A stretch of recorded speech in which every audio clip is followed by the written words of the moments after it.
Olá pessoal, boa noite, tudo bem? Chegando aqui com um pouquinho de atraso e já preparando para convidar a Gabriela para entrar aqui com a gente. Deixa eu ver se eu já encontro aqui. Hoje o papo vai ser muito.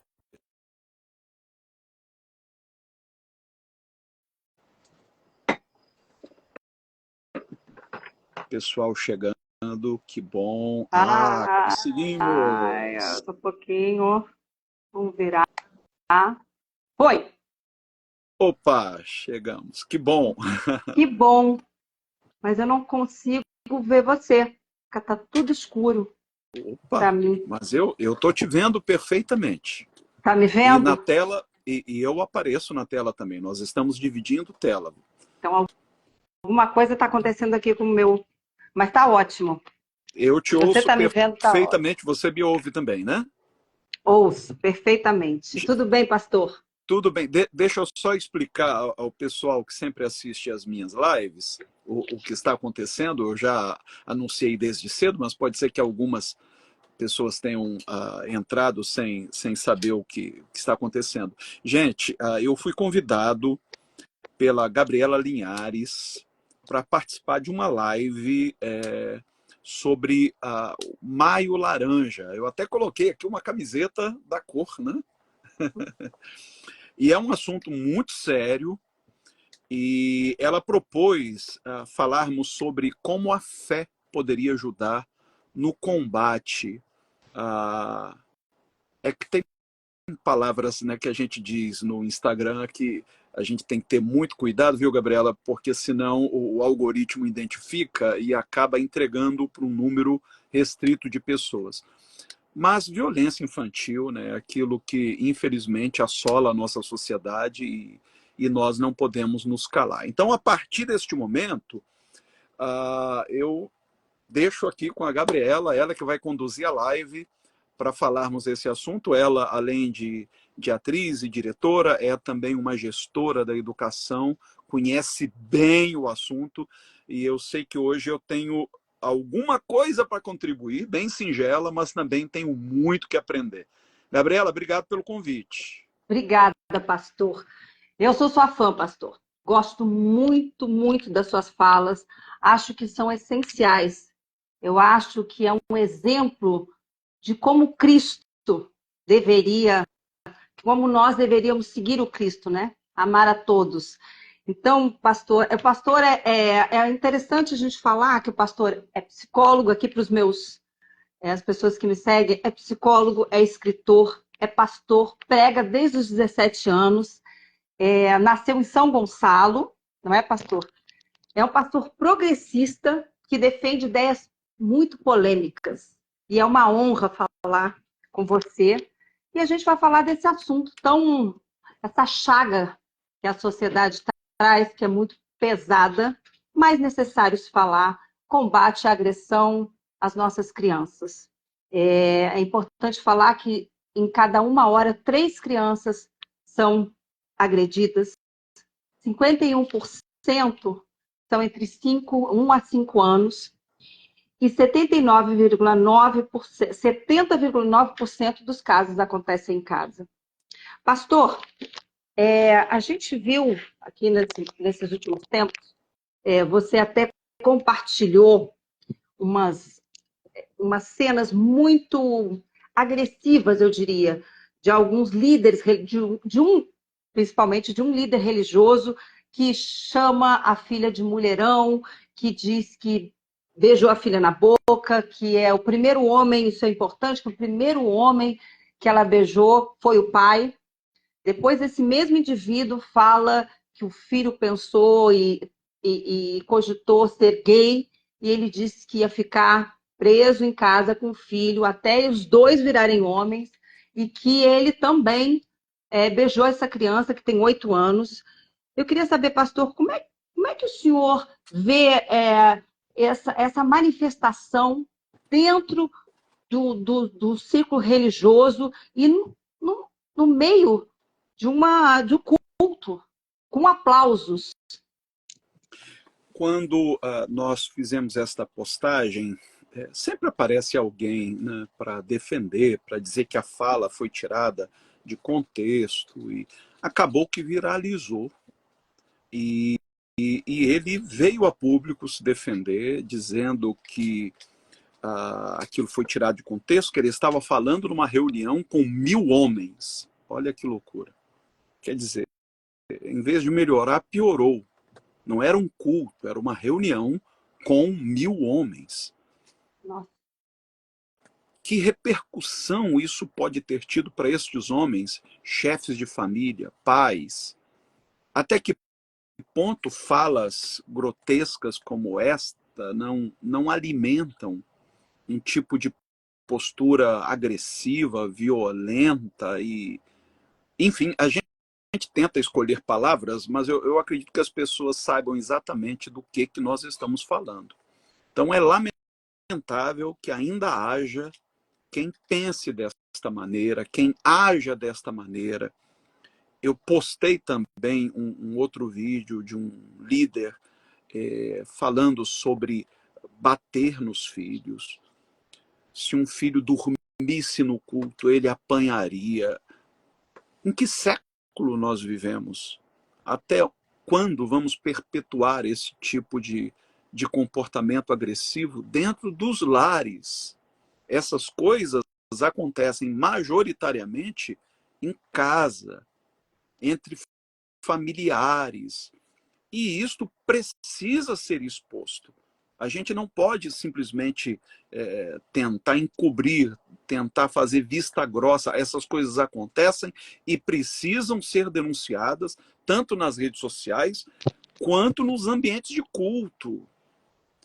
Eu Exatamente. fico imaginando, Gabriela, durante este mês de maio, quantos pastores, colegas meus, usaram os seus púlpitos e a sua influência nas redes sociais e dentro do perímetro lá da sua igreja para falarem contra isso, sabe? Para denunciarem, para ensinarem aos homens da sua igreja a serem homens segundo o coração de Cristo, digamos assim, usando aí uma expressão religiosa. Foi Jesus quem disse: deixai vir a mim as criancinhas, porque delas é o reino dos céus. Então, quando é que esses pastores vão assumir uma posição?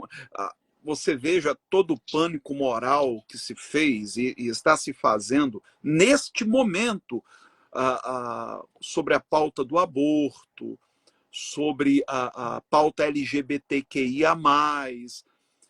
Agora, sobre aquilo que de fato deveria interessar, nós não falamos. E até quando a liderança evangélica brasileira vai assumir um posicionamento contrário à educação sexual das crianças na escola? Haja vista que Exatamente. essa educação tem como objetivo a prevenção. Há crianças que, quando recebem, quando têm uma aula acerca disso, são motivadas a denunciar o que elas sofrem dentro de casa. Elas não sabiam até então o que era um toque inapropriado, sabe? Por exemplo, eu conheço, eu morei fora há algum tempo. Nos Estados Unidos é relativamente comum os pais darem um selinho nos filhos.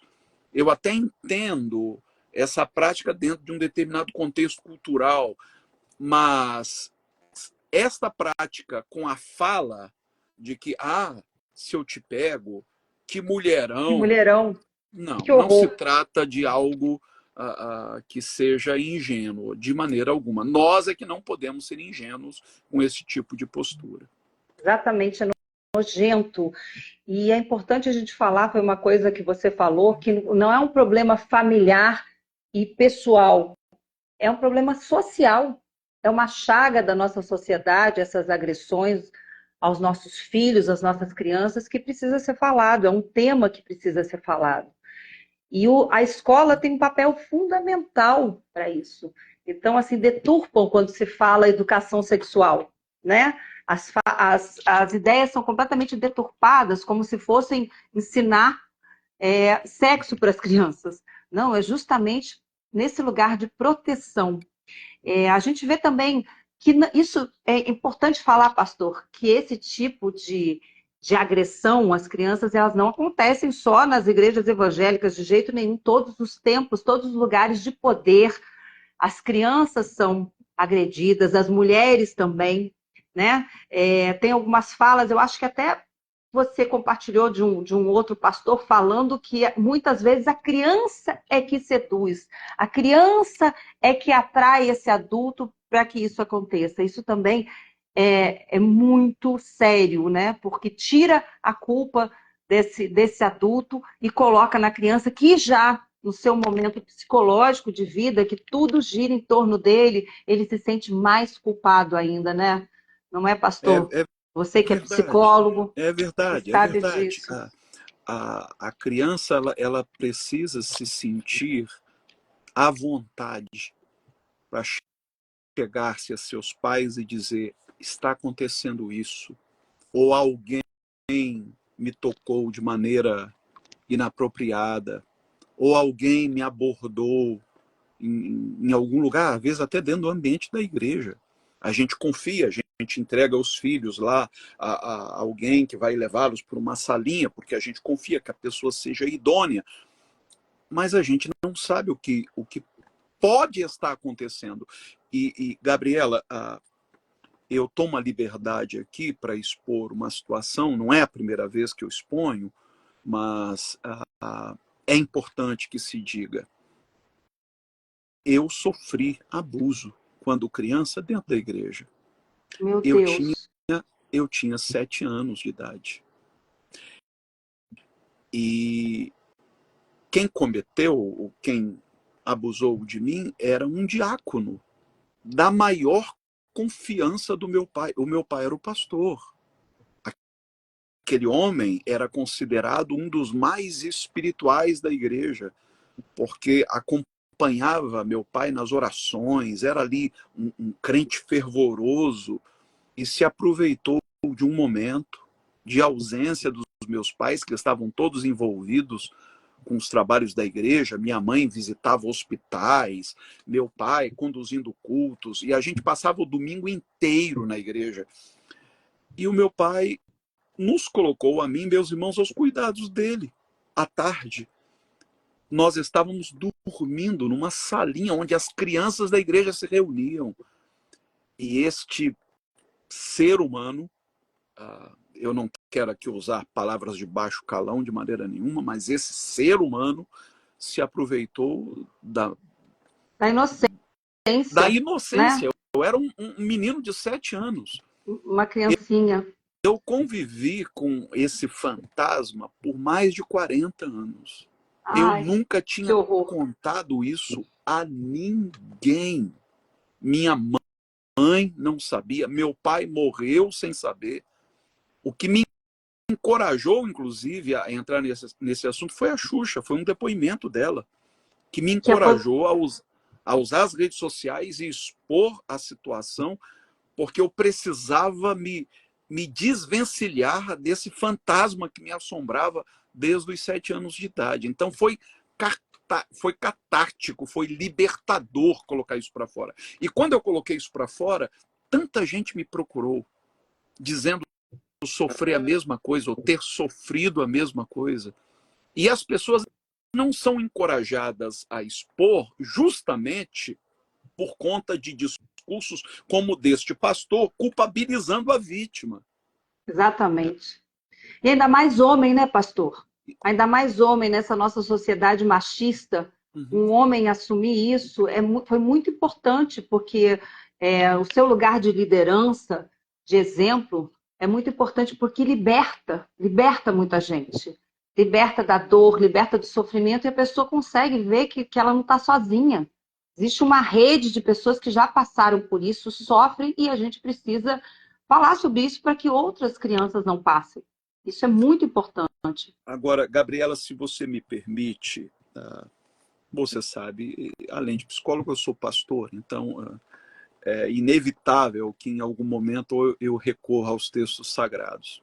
Ah, por favor. E hoje, enquanto eu conversava com a minha esposa sobre o tema que nós íamos abordar, me ocorreu uma passagem bíblica, muito conhecida, por sinal, que diz que quando o faraó lá do Egito decretou a morte de todos os hebreus recém-nascidos, porque eles estavam se multiplicando e os egípcios temiam que eles chegassem a tomar o poder. Então, o faraó decretou que todos os meninos fossem mortos assim que nascessem.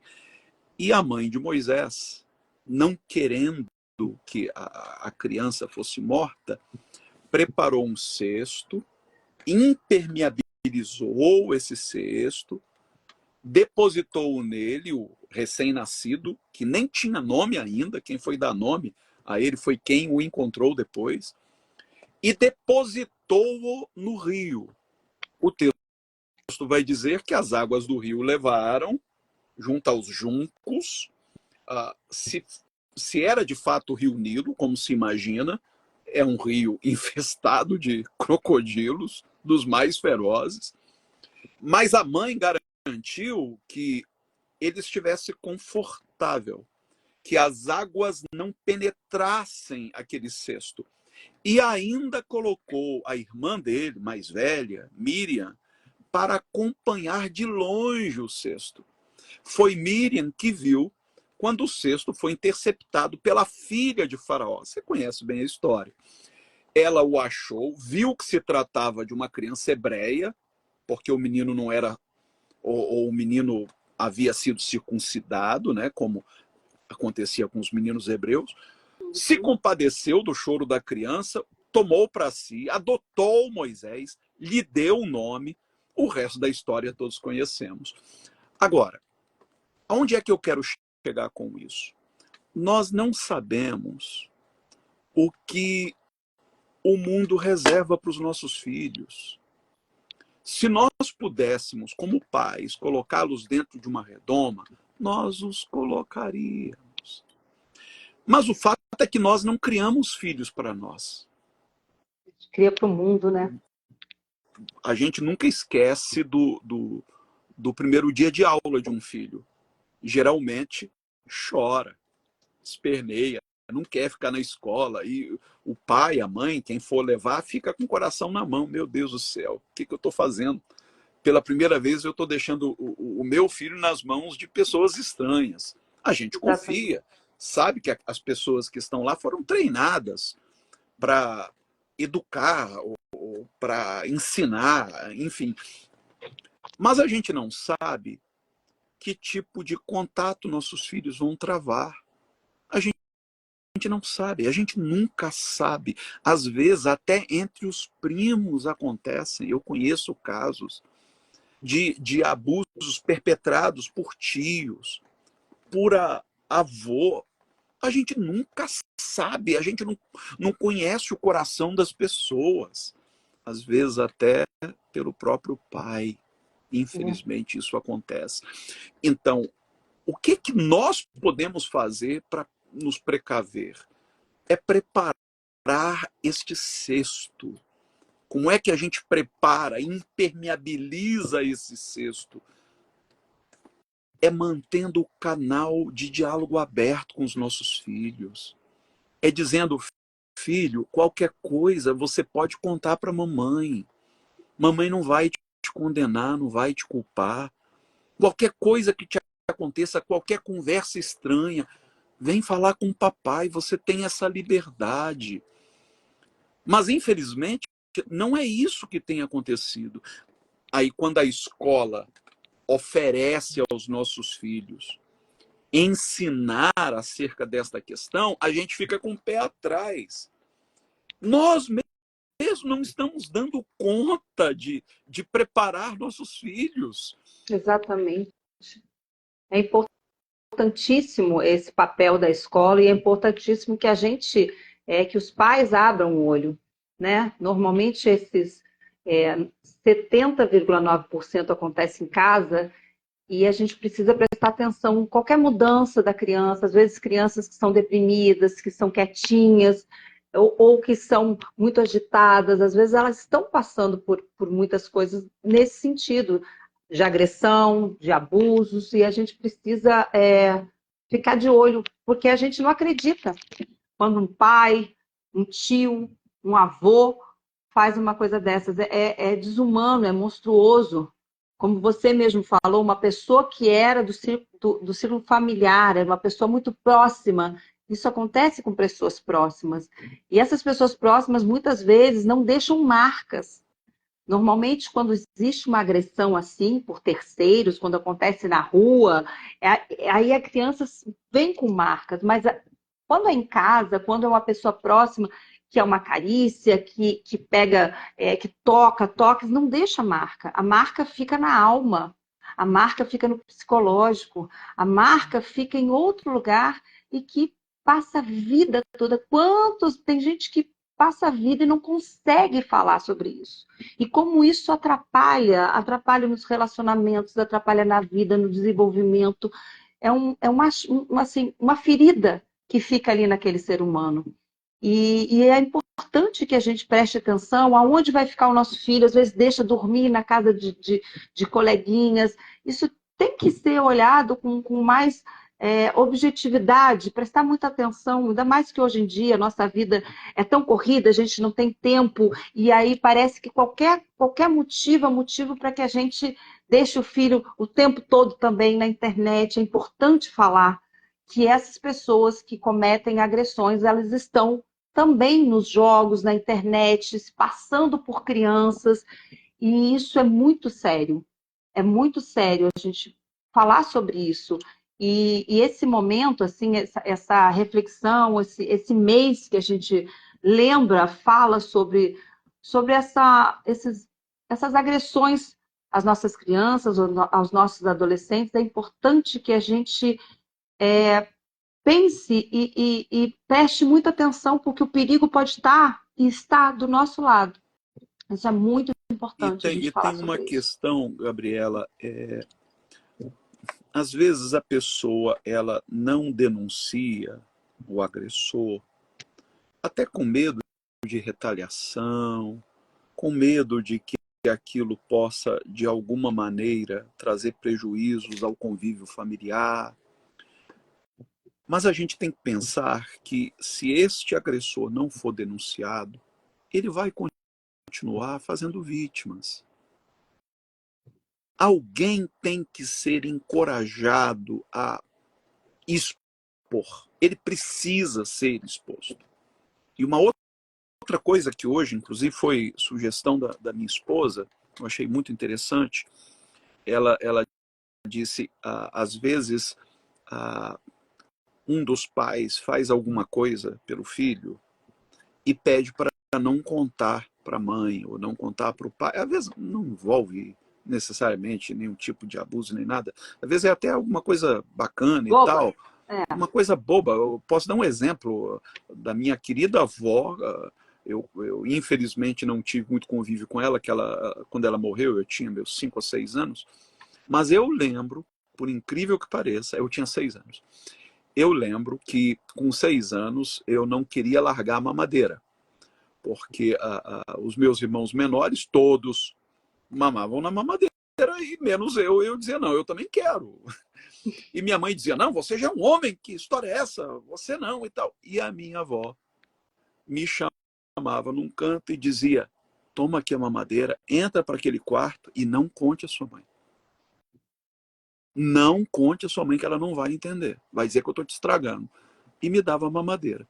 Claro que ela fazia isso com a melhor das intenções.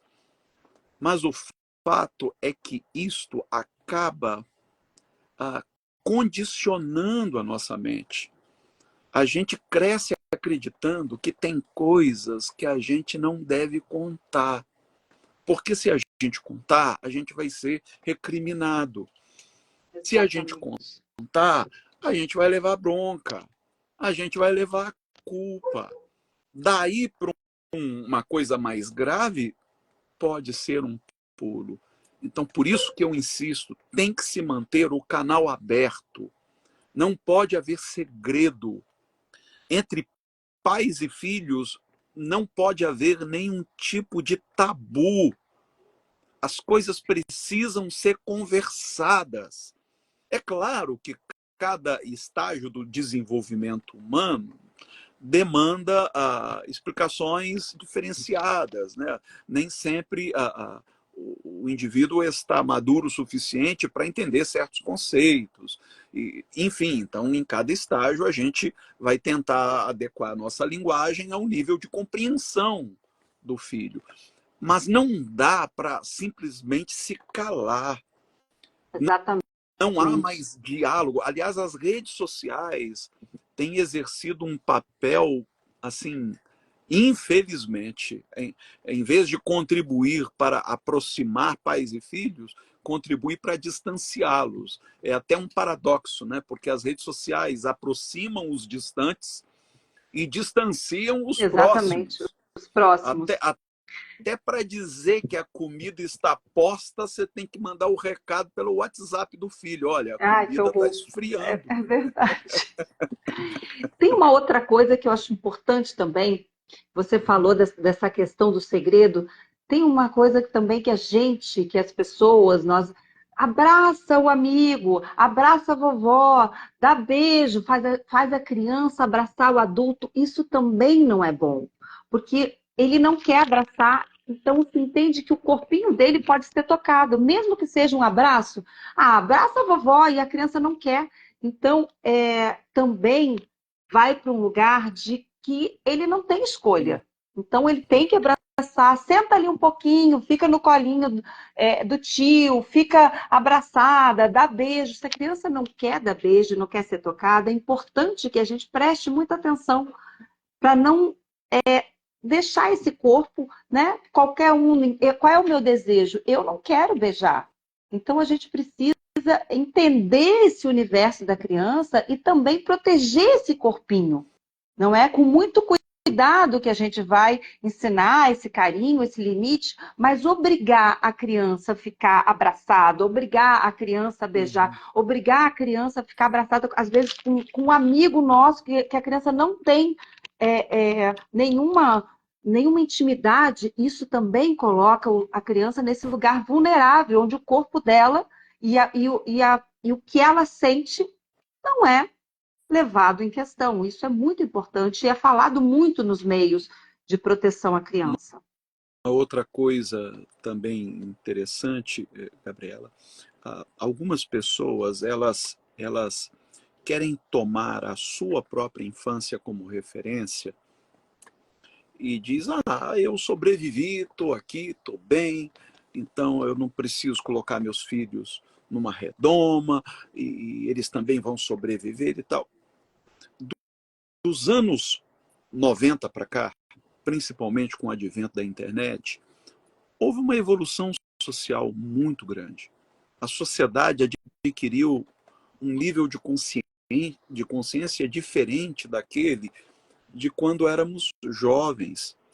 Então, nos anos 90, por exemplo, havia uma exposição exacerbada de crianças na mídia, de um modo geral. Então, você tinha crianças sendo sexualizadas antes da hora. A nossa sociedade foi sexualizando, a gente foi, com o tempo, sendo... Os comerciais eram absurdos, às vezes programas de TV que estavam as crianças seminuas, era muito forte mesmo.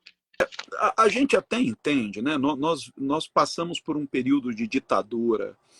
Então, quando houve a redemocratização do país, né, a gente acabou extrapolando, a gente foi de um extremo ao outro. Mas os tempos são outros. Os tempos mudaram, graças a Deus. Até as piadas, aquilo de que a gente ria 20, 30 anos atrás, a gente hoje diz: caramba, que coisa mais esdrúxula. Grotesca, às vezes. Não tem graça nenhuma. Mas eram piadas homofóbicas, racistas, machistas. Hoje, quando alguém conta uma piada dessa na nossa frente, a gente cora de vergonha alheia, vergonha da pessoa. Caramba, ela não se toca. Exatamente. Porque houve uma evolução. A gente precisa acompanhar esta evolução. Você vê, hoje você não vê propaganda mais na televisão visando crianças. Eu cresci assistindo propaganda de brinquedos, né? Até de chocolate compre, batom, seu É filho verdade. merece batom, não era assim? E a Era. gente ficava ali pentelhando os pais, eu quero, eu quero, eu quero. Hoje a sociedade chegou a um ponto que não suporta mais esse tipo de propaganda. Se houve uma evolução social, agora, mais uma vez, voltando à questão da igreja, nós, enquanto instituição religiosa, não deveríamos nos adequar a esta evolução? Quer dizer, a gente tem a ideia de que as coisas estão indo de mal a pior, porque na minha época, a gente romantiza, né? Ah, na época dos meus pais, na época dos meus avós. Gente, na época dos meus avós, mulher não tinha vez nem voz. Na É, época dos meus avós, o homossexual sofria terrivelmente, muito mais do que sofre hoje. Houve uma evolução. A gente não pode perder o bonde da história. A gente precisa reciclar nosso discurso. Mas eu apanhei quando eu era criança, nem por isso eu tenho mágoa dos meus pais. A psicologia está aí para nos mostrar que, ah, ainda que você não tenha hoje marcas físicas daquelas cintadas que você recebia, você traz marcas na alma. Você não exatamente. vai querer reproduzir isso nos seus filhos. E aí alguns até recorrem a textos bíblicos para justificar isso. Tem lá textos que dizem que a criança deve ser corrigida com vara. Olha que É uma loucura, com vara. loucura. Aí você vai ao, ao, ao, ao idioma original, a palavra ali traduzida por vara significa uma régua, não para bater, mas para estabelecer um limite, dizer, ó, é Limite. aqui, Para sabe? Não é apontar. bater, não é surrar, é dialogar, não é com gritaria, sabe? Não é xingando, amaldiçoando, é dialogando, é mostrando, filho, isso aqui vai te levar a um lugar que não é legal. Então, não se aproxime disso, sabe? Se alguém te oferecer uma bala na rua, filho, não aceite. Eu lembro uma vez, eu deveria. Aliás, se minha mãe estiver assistindo isso, ela vai até ficar assustada, porque eu nunca contei isso para ela. Mas eu e meu irmão éramos garotos, deveríamos ter nossos 12, 11 anos, e estávamos atrasados para a escola e o ônibus não passava. E parou um carro e nos ofereceu carona. Vocês estão indo para a escola tal? Sim, eu levo vocês. E Ah, nós entramos. E quando entramos, assim que eu sentei no carona, meu irmão sentou atrás. Ele começou a investir, a jogar piada. E eu, meu Deus, o que eu faço? E meu irmão atrás, aflito, eu disse, olha, por favor, deixa a gente ali mesmo. Lembrei, tem que buscar alguma coisa em casa. Eu não lembro a desculpa que eu inventei para não prosseguir viagem. E eu tinha o quê? 11, 12 anos, meu irmão menor do que eu. meu Nossos Deus. filhos precisam ser precavidos para que não venham ser desnecessariamente expostos a situações de riscos como esta. É muito importante, claro. Muito importante que se fale sobre isso. Pastor, eu queria falar, assim, tem algumas falas suas que são muito polêmicas, eu acho importantíssimas, que fala sobre a intolerância, tanto a intolerância religiosa, quanto a intolerância a pessoas que são ditas pela sociedade como diferentes, principalmente a comunidade LGBTQIA+. Então, eu acho que a gente precisa falar sobre isso porque Cristo não descriminalizava ninguém, Cristo não tirava ninguém, não diminuía ninguém. E como é que pode os cristãos se dizer, as pessoas se dizerem seguidores do Cristo, do Evangelho, e acharem que são superiores ou melhor que as outras? E infelizmente, com o tempo, a mensagem de Jesus foi sendo diluída e misturada com discursos de ódio. Jesus jamais alimentou esse tipo de coisa, muito pelo contrário. Aliás, hoje eu postei um vídeo do Leandro Carnal que diz exatamente isso. A única vez que Jesus é flagrado usando de certa violência, digamos assim, a sua agressividade, que jamais havia se manifestado antes, foi direcionada a uma classe específica, os religiosos que se locupletavam da fé e da ingenuidade do povo. Jesus entra no templo munido de chicote e sai derrubando mesas e botando todos para correr e dizendo: a minha casa é casa de oração e vocês a transformaram em comércio. Agora, como é que Jesus tratava o excluído? Por exemplo, as prostitutas. Como Jesus as tratava? Com amor, com gentileza. Jesus impediu o apedrejamento de uma mulher flagrada em adultério. E onde isso se deu? No pátio do templo. No pátio do templo. Aquela mulher seria sumariamente executada e Jesus disse: quem é que não tem pecado aí? Atira a primeira pedra. Como Jesus tratava os publicanos, cobradores de impostos, que eram odiados pelos judeus, eram considerados os traidores da pátria, Jesus os acolhia. Agora, os religiosos, hipócritas, que cobravam das pessoas uma moralidade que eles mesmos não tinham, com esses, Jesus tinha pega para capar épicos. E hoje, para quem a gente passa pano?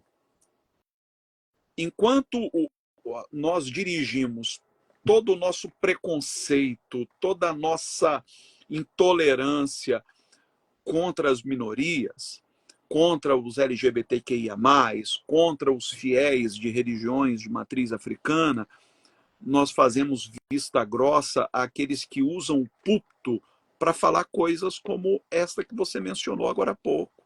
Que mulherão. Ah, se eu te pego. Para isso a gente passa pano, a gente diz, bobagem, está fora de contexto. Agora, para essas minorias marginalizadas, em vez de lançarmos um olhar de carinho, de acolhimento, o que a gente faz? A gente reforça o estereótipo, reforça o discurso odioso.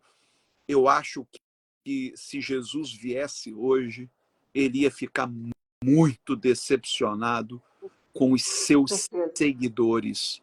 Já disseram que Jesus é o cara, mas o fã-clube, infelizmente, é que estraga. Eu acho que ele ia ser crucificado novamente, pastor. Eu acho que Jesus não ia ser entendido. A gente ainda não consegue, eu acho que o povo ainda não consegue.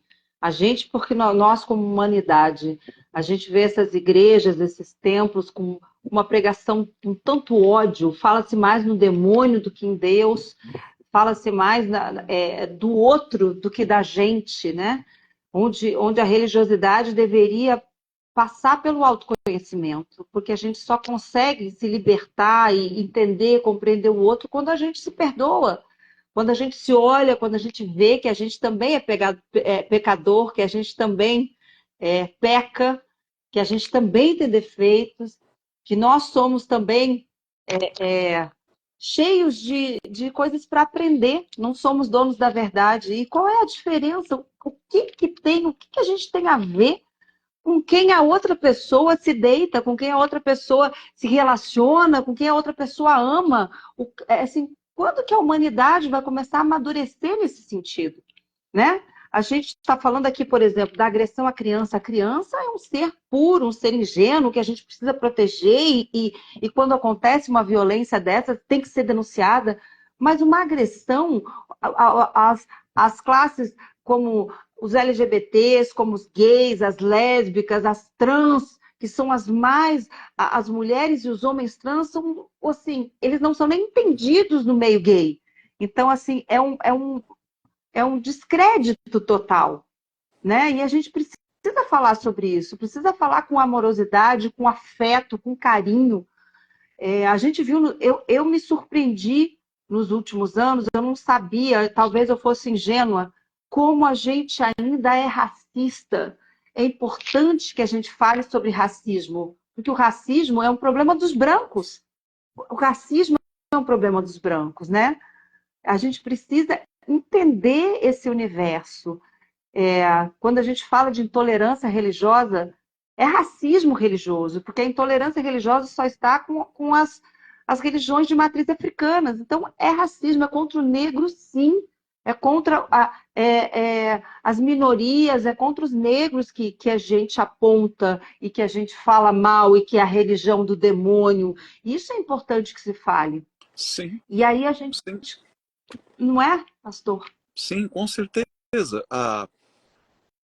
Teve uma passagem sua pela Globo News, do programa, que você pede perdão, né, a essas classes, as religiões de matriz africana, aos gays, às lésbicas, aos imigrantes, aos negros. Isso é muito importante que se reconheça que dentro da igreja, dentro dos que se dizem cristãos, existe um preconceito, uma intolerância tremenda que alimenta o ódio, não traz o amor de Jesus, o amor que o nosso Jesus prega, né? O amor ao próximo, a caridade, o perdão, o carinho, o afeto.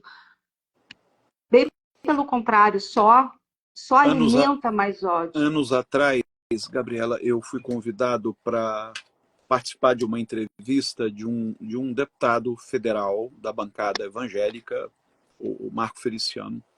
E ele chegou no estúdio muito petulante, fazendo uns comentários que eu prefiro não trazê-los aqui, porque são terríveis. E durante a entrevista eu perguntei: você ainda acredita naquela ideia de que o continente africano seja amaldiçoado? Porque ele havia dito isso numa pregação dias antes. E ele tentou defender essa teoria esdrúxula, falando de Noé, dos filhos de Noé, enfim. E eu então respondi: por que, que a gente demoniza tudo que vem da África e não faz o mesmo, por exemplo, com a mitologia nórdica? Por que a gente acha lindo os deuses do Olimpo, os deuses nórdicos, Thor, Odin, porque são louros, brancos, de olhos azuis? Vocês sabem que Odin pedia sacrifício humano? É. E aí? Agora, quando a gente pensa em cultos de matriz africana, a gente logo tem que taxar as entidades veneradas dentro desses cultos como demônios. Não faz muito tempo, quando uma escola de samba fez lá uma homenagem a Exu, e Foi muita gente linda, né? disse que aquilo foi algo demoníaco e tal, e eu fiz uma postagem dizendo: o demônio é cristão, o Exu não. E muita gente se assustou com isso. Óbvio que no texto eu explico que o demônio faz parte de toda uma construção da teologia cristã. O diabo é nosso, é parte da nossa mitologia. Agora, o Exu pertence a outro sistema de crenças. Por que, que eu vou associá-lo ao meu diabo? E por que, que acontece isso? É óbvio que há toda uma razão histórica para isso. Porque quando os negros foram trazidos para o Brasil e proibidos De cultuar os seus, né? exatamente, eles tiveram que recorrer ao sincretismo. Era a única maneira de manter a sua fé viva. Aí fizeram, né, identificaram os seus orixás com os santos católicos, de maneira que quando chegava alguém assim de surpresa, eles poderiam alegar, não, nós estamos aqui venerando os santos católicos, né? E assim São Jorge virou Ogum, e Ogum, assim a Santa Bárbara virou Inhansã, Yansan. e etc, e etc. E eu não sou católico, mas a gente acaba estudando e É. aprendendo bastante. Ah, hoje, aqueles que Falamos de estão... dois guerreiros, né? Sim, de Agora, dois interessante. Os dois exatamente, dois guerreiros. guerreiros. Ogum e Yansan. Muito Exatamente. próximos. Dentro desta teologia, desta mitologia, e quando eu falo mitologia, eu não estou com isso desfazendo de nenhuma crença. Uhum. Toda teologia implica mitologias. A teologia cristã também tem sua própria mitologia. Sim, claro. E cabe a nós tão somente respeitar. Eu creio diferente, eu tenho o meu próprio culto, eu não acho que o sincretismo seja necessário hoje, eles têm a liberdade, eu tenho a minha liberdade, mas o meu papel é tão somente respeitar. Mesmo Há que muitas eu não moradas na casa. compartilhe da mesma fé, eu tenho a obrigação de respeitar, porque a liberdade que os contempla é a liberdade que me contempla. Graças a Deus vivemos num estado laico. Então, quando eu vejo um grupo arriando ali o seu despacho numa encruzilhada, seja onde for, mesmo que eu não compactue da mesma fé, no meu coração eu digo: obrigado, Senhor, por viver num país onde seja possível que alguém esteja fazendo um assentamento na encruzilhada, mas também seja possível que alguém esteja com um megafone numa praça, na Praça da Sé, em São Paulo, pregando lá o evangelho do seu jeito. Mas que bom que a gente tem essa liberdade. E é tão rico, O né? que eu não desejo, Gabriela, é viver num talibã evangélico. O que eu não desejo é viver num país onde a minha fé seja imposta. Eu não acredito em fé imposta pelo Estado. A fé é questão de consciência, é a experiência da pessoa, é algo absolutamente subjetivo. E íntimo. Mesmo que eu não compreenda, eu acolho. São meus irmãos. Não podem Que não lindo, pastor. ser da mesma fé que a minha, mas são meus irmãos, pertencentes à mesma humanidade a que eu pertenço. Que lindo, pastor. Eu não estou conseguindo ver você, tá tudo preto, por isso que eu fico me olhando. Mas umas palavras muito lindas. E há muitas moradas na casa de meu pai, né? Eu acho que a gente, que aonde tiver amor e afeto, Deus está. Não, não importa. Aonde a gente estiver levando amorosidade, fé, Deus está lá. Deus ou a natureza, ou como a pessoa entende e comunga. Isso é muito importante. E falando nisso, o nosso Brasil é tão diverso, né? É engraçado, o lugar que mais tem templos de matriz africana é no sul. Eu sou gaúcha, minha terra está lá sofrendo.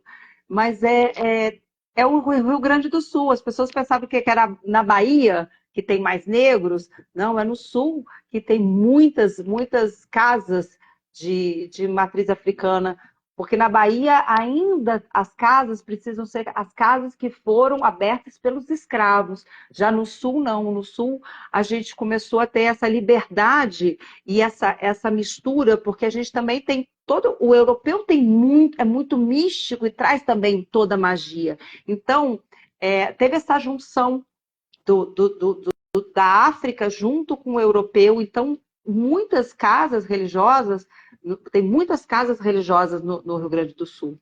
E eu acho riquíssimo, eu acho que é a nossa cultura isso, né? Quando a gente passa numa igreja evangélica lotada de gente, numa igreja católica lotada de gente, num culto, seja qual for, orientais, a gente tem muitos templos budistas que a gente vê ali a pessoa se conectando com esse ser búdico, com esse ser superior. Isso é lindo, é maravilhoso, é cultural, é diverso, é Brasil. Que cultura mais linda do que a nossa? A nossa maior riqueza é a cultura. São as nossas cores, nossos sotaques e a nossa religiosidade. Então, assim, é tão bonito poder falar com um pastor que pode entender as outras crenças com amor. Quem dera que todos pudessem. Isso é muito bonito, muito rico. E eu acho que isso reflete nas nossas crianças, isso reflete nas agressividades, nos lares, nas ruas, em tudo isso. Isso a gente vai curando quando a gente aceita a fé do outro, aceita a cor do outro, aceita o amor do outro. Isso é um lugar de cura, de aceitação de nós mesmos. Sim, tem uma passagem, aliás, duas passagens no Novo Testamento, uma é de Paulo e a outra de Pedro. A de Paulo, ele diz que a multiforme sabedoria de Deus é manifestada através de nós. Olha Esta que lindo. palavra traduzida como multiforme, no original, é multicolorida. A sabedoria de Deus é multicolorida. Depois você encontra Pedro dizendo que a multiforme graça de Deus, portanto, multicolorida graça de Deus, ela deve ser ministrada uns aos outros através dos dons que cada um recebeu. O que me vem à mente? Você deve conhecer o Pink Floyd. Sou muito fã Sim, do Pink Floyd. E uma eu das também. capas ontológicas, né, do Pink Floyd traz lá aquele prisma, lembra? Aquele Lembro. triângulo, um Uhum. cristal em forma triangular, e uma luz incidindo nele e atravessando do outro lado como um arco-íris. Se eu não me engano, esse fenômeno se chama refração da luz. Quando a luz Eu acho que é. incide sobre algo transparente como vidro, cristal, até sobre as gotículas de chuva, daí o arco-íris, né?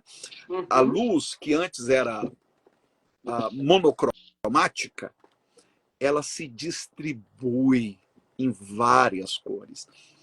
Assim é a sabedoria e a graça de Deus. Elas não são monocromáticas, elas são multicoloridas, mas elas precisam nos atravessar. Eu não posso querer ter o monopólio, sabe? Eu não tenho o copyright da verdade. Eu não detenho esse copyright. A verdade não é para ser retida, ela deve me atravessar. E quando ela me atravessa, ela se distribui, sabe? Ela se manifesta de maneira multifacetária.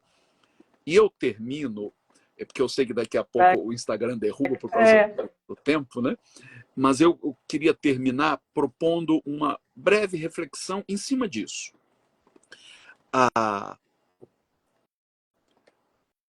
Eu postei hoje um vídeo do Zorra Total, onde o personagem é um pastor dizendo que Jesus está voltando e, de repente, Jesus chega, negro, entra na igreja e não é reconhecido.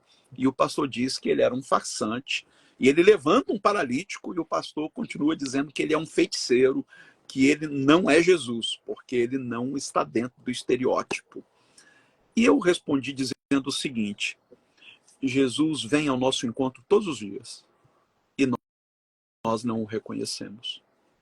Porque Jesus vem ao nosso encontro na figura daquele que desprezamos, daquele que excluímos do nosso convívio, daquele que está vivendo na sarjeta, daquele que pertence a minorias, seja de gênero, seja étnica, seja que minoria for, inclusive religiosa. É com eles que Jesus se identifica. Ele vai dizer lá em Mateus 25 que quando nós fizermos o bem a qualquer um desses com os quais ele se identifica, nós estaríamos fazendo a ele. Então, quando eu acolho uma mulher trans, eu estou acolhendo Jesus. Jesus veio ao meu encontro. Quando eu acolho uma pessoa em situação de rua, eu estou acolhendo Jesus.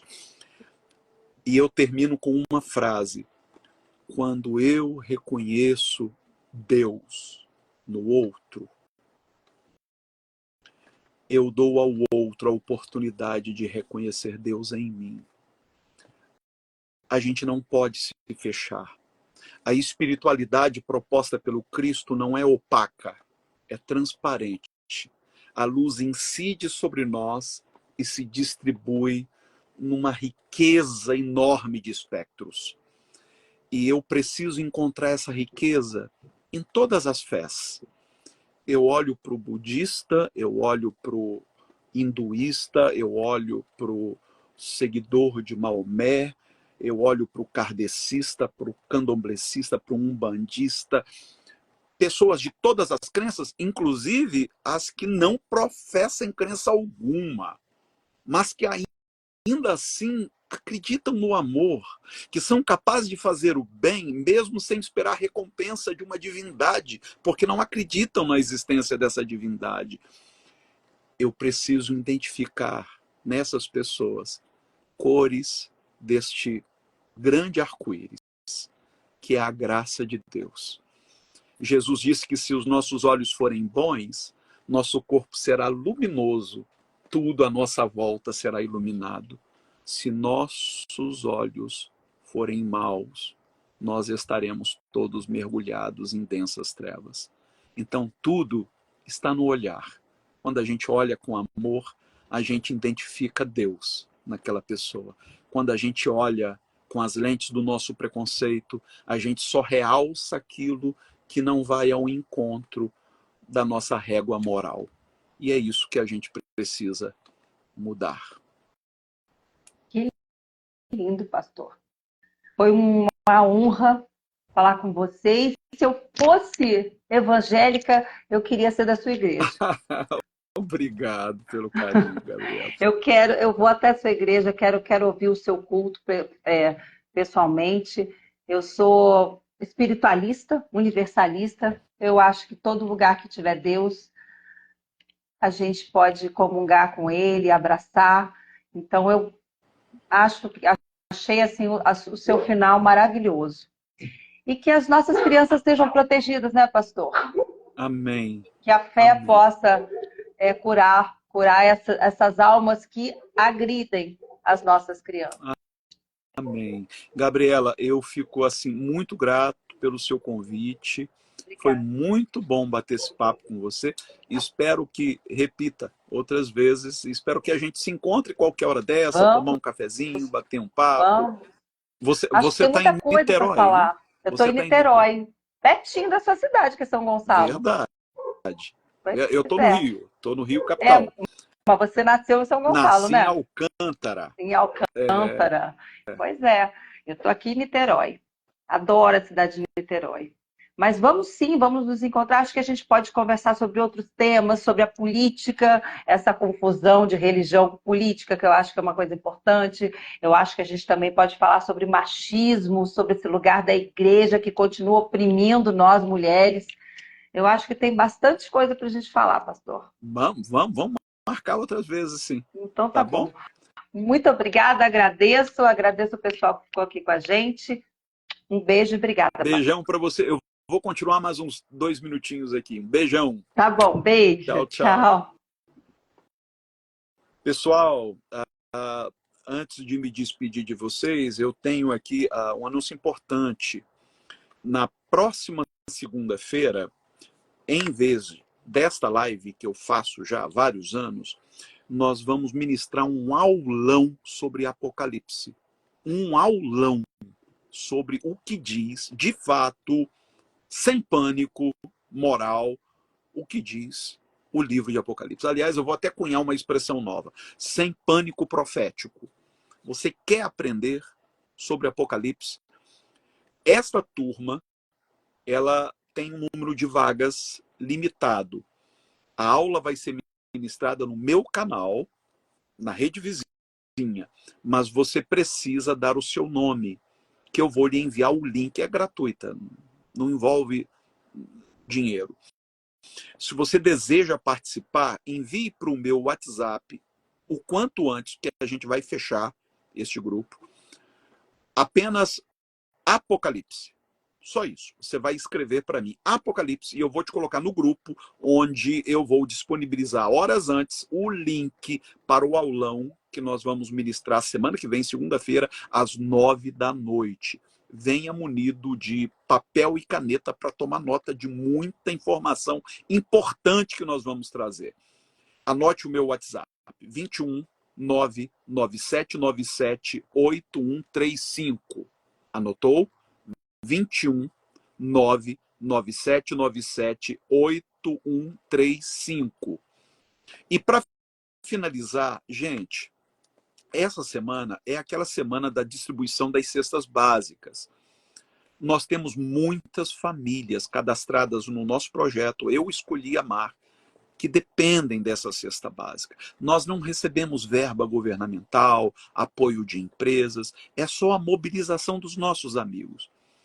Nós também estaremos enviando recursos para Moçambique, para o projeto UME, que está agora levantando uma campanha para a distribuição de 250 agasalhos para as crianças lá da comunidade. 250 agasalhos. Nós precisamos da sua contribuição. Nós também estaremos direcionando recursos para o projeto Gramachinhos, que alimenta todos os dias, com 3 refeições, 300 crianças do lixão de Jardim Gramacho. Eu posso contar com o seu apoio? Se você deseja apoiar esses projetos, envie a sua contribuição para o Pix 21 99797 8135. 21 99797 8135. Toda a contribuição agora. Precisamos do seu apoio. Tá bom? Gente, eu vou ficando por aqui. Domingo eu vou estar aqui no Ninho da Fênix, às 19 horas, celebrando meu aniversário de ministério. Eu estou completando, domingo, dia 26, 37 anos de ministério pastoral. Participe com a gente, aqui mesmo pelo Instagram, nesse perfil, às 19 horas, um culto online, em gratidão a Deus pelos 37 anos do meu ministério pastoral. Um beijo a todos. Não deixe de curtir, dá o seu like, comente, nem que seja um boa noite, olá, para que a plataforma entregue para o maior número possível de pessoas. Deus abençoe. Beijo no coração, pessoal.